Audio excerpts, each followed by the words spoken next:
ay rated SPG. Striktong patnubay at gabay ng magulang ang kailangan. Maaaring may masiselang tema, lengguwahe, karahasan, sexual, horror o droga na hindi angkop sa mga bata.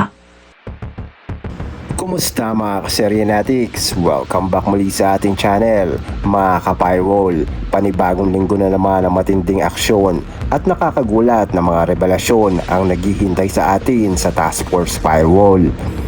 At base sa teaser ng susunod na episode, isang bagong kaso ang yayanig sa Team Firewall. Isang kasong nagpapatunay na hindi lang pera ang ninanakaw ng mga cyberkriminal, kundi pati tiwala at puso ng kanilang mga biktima. Sa pagbubukas nga ng episode, makikilala natin si Micaela, isang kaibigan ni Galo na masayang ikinukwento ang tungkol sa kanyang bagong foreign boyfriend na nakilala niya nga online sa unang tingin. Tila isa lamang itong ordinaryong love story.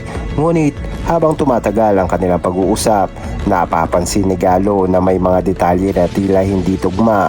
Dito, magsisimulang mabuo ang kanyang hinala. Posible kayang ginagamit lamang ang pag-ibig bilang pain upang makapanloko? Habang iniimbestigahan ng Team Firewall ang kaso, unti-unti nilang matutuklasan na may mas malalim na operasyon sa likod ng online relationship na ito.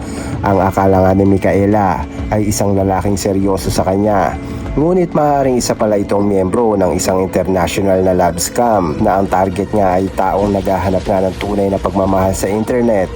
Habang lumalalim ang investigasyon, lalong kinakabahan si Galo. Hindi lamang dahil kaibigan niya ang posibleng biktima, kundi dahil alam niya nga ang kapag nahuli nga ang isang tao sa ganitong klaseng panloloko, napakahirap ng mabawi ang perang na ipadala at ang emosyonal na pinsalang idinudulot nga nito. Ngunit hindi magiging madali ang kanilang misyon.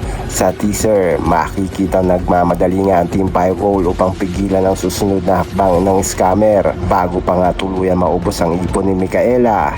Ang tanong ngayon, aabot kaya sila sa tamang oras? O huli na nga ang lahat para matuklasin ni Micaela ang katotohanan?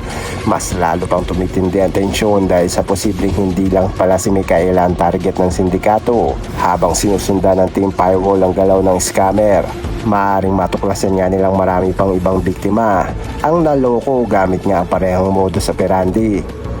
Ibig sabihin, hindi lang isang tao ang kailangan iligtas. Isa itong mas malawak na operasyon na maaaring magbukas nga sa panibagong kabanata ng kanilang laban kontra cybercrime. Samantala, hindi rin mawawala ang personal na emosyon sa kwento. Makikita natin kung paano gagawin ni Galo ang lahat upang kumbinsihin nga si Micaela na huwag basta magtiwala sa taong hindi pa niya nakikita na personal. Ngunit gaya nga na nangyayari sa totoong buhay, kapag umiibig ang isang tao, minsan ay mahirap tanggapin ang katotohanan. Kaya malaking hamon ito para sa Team Firewall. Paano nga nila maliligtas ang isang taong ayaw pang maniwala na siya ay naloloko? Habang papalapit ang pagtatapos ng episode, inaasahang magkakaroon ng matinding habulan at operasyon upang matukoy ang lokasyon ng scammer at iba pang mga kasabwat nito.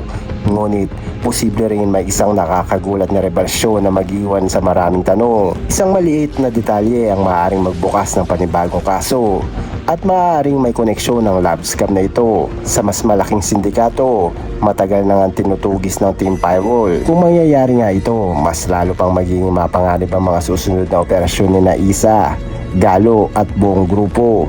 Kaya mga ka-Firewall, huwag niyong palalampasin ang Task Force Firewall ngayong Lunes dahil bukod sa matinding aksyon, magbibigay rin ito ng mahalagang aral tungkol sa mga mapanganib na online scam, romance at kung paano nga umiwas sa mga love scam. Kung nagugustuhan nyo ang recap at prediction na ito, huwag kalimutan i-like, i-share at mag-subscribe para lagi kayong updated sa mga susunod na pasabog na eksena ng Task Force Firewall.